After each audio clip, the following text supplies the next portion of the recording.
so in this video, we're going to go over how to assess yourself with diastasis recti. So some of the important things to remember when you're assessing yourself.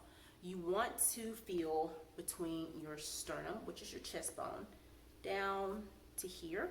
That's where you want to start for your assessment, and you want to assess all the way down to below your belly button. So my belly button is here. You want to assess below your belly button all the way up to your sternum, because your lineal tissue runs the length of that.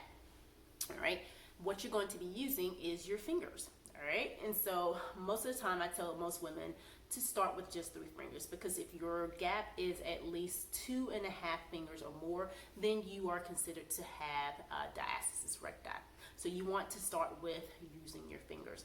Key things here with using your fingers is you don't want to have your fingers like so, meaning crisscrossing over each other, because that's going to give you an improper or a false assessment. You want to make sure that your fingers are side by side, so when you place your fingers down, then you're feeling for the rectus abdominis muscle, which is like your 6-pack muscle, and you should be able to fit your fingers in between your abs, whether it's 3 fingers, 4 fingers, and if you need to go to more than that, you're going to start to use your other hand for 5 or 6 or whatever the case may be. So we're going to assess our diastasis both at rest and then also with your head lifted. And those are going to be the 2 different assessments that and numbers that you're going to want to write down.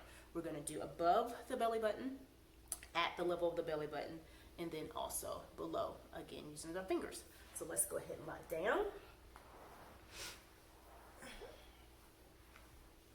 All right, and so we're going to start. So again, here's my chest bone way up here. All right, so you're going to bring your fingers down to about the level of your rib cage. So again, the linear elbow runs way up here, but if you have open diastasis, more than likely it's starting either at the level of your rib cage and down, and the most common area is above your belly button, and then you also may see it open at the level of the belly button. So width-wise, that's going to tell you the number of fingers that you can fit between your abdominal wall.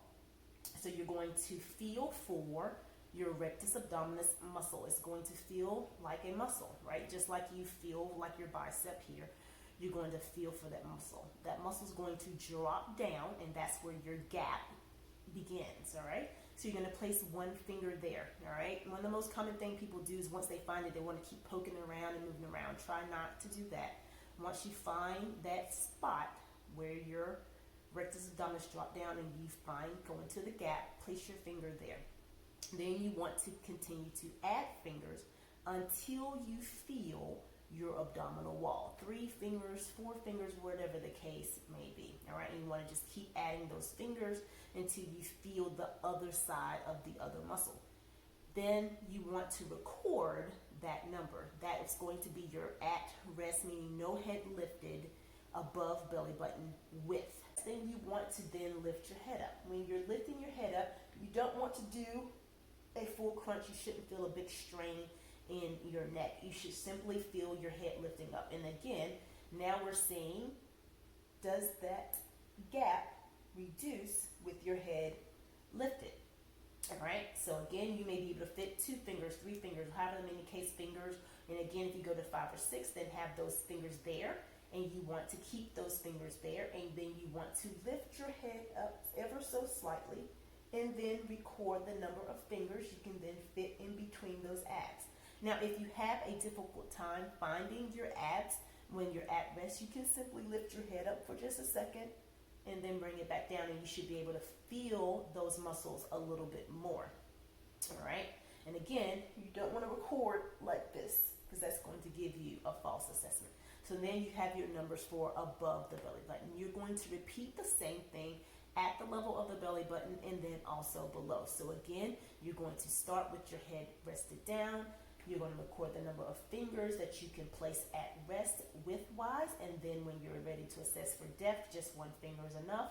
You're going to go straight down, and you just keep going down. Don't push, hard or anything like that. You're just going to let the fingers sink in there, so you want to make sure you're relaxed. And then you're just going to line up and see where your finger falls, and then you're going to write down how far down.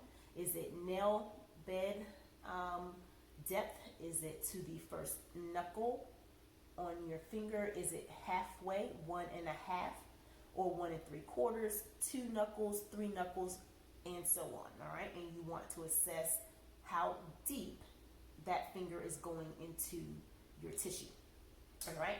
And then once you get the depth at rest, and then the same thing when your head is lifted, again at the level of the belly button, and then also below. So you're going to be getting measurements with your head both at rest and then also with your head lifted above, at, and below your belly button. Okay? So hopefully that is helpful for you. And then just so you can see, here's my belly button. Below wise, you only want to go maybe just like this much of a distance, okay? Below your belly button. You don't want to be way down here because you're probably not going to feel any type of separation, all right? Just right below your belly button is a good assessment. And that baseline measurement is what's going to give us an idea of your size of your diastasis before you begin treating and healing, because you want to make sure that you're seeing progress. That's the whole goal of doing any rehab program, is you want to see progress, but you got to make sure that you get correct numbers at first so that you can ensure you're seeing progress. So give that a try. Make sure you record each one of your numbers down. If you have any questions, just let me know.